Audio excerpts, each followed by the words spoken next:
ඔයාගේ ගෙදරත් මේ වගේද?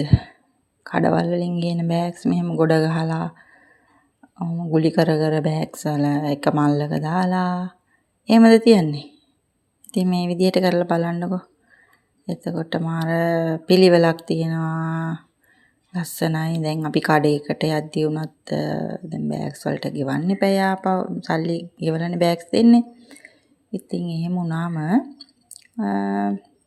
මේ විදිහට ලස්සනට බෑග්ස් නවලා තියාගත්තාම ඔයාට ආපහු ඒක රීයුස් කරන්න පුළුවන් නේ.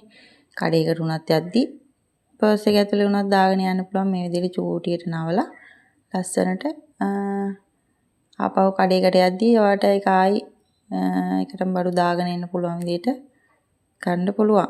ඉතින් try කරලා බලන්න ගේ ලස්සනට කුස්සිය ලස්සනට තියන් ඉන්න ආසයට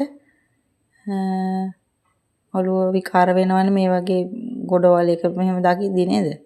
ඉතින් කරලා බලන්නකෝ. වාට ප්‍රයෝජනයක් වුණොත් ඔය කියලා හිතලයි මම කරන දෙයක් මේ නිකම් මට බෑග්ස් ටිකක් නවද්දි මතක් වෙලා ඉතින් පොඩි වීඩියෝ එකක් ගන්න හිතුනේ. ඉතින් අර ගෙවල් ලස්සනට පිළිවෙලට තියාගෙන ඉන්න ආසයි ඉන්නවනේ. ඉතින් එහෙම අයට මේ පොඩි අයිඩියා එකක් දෙන්න හිතුවා.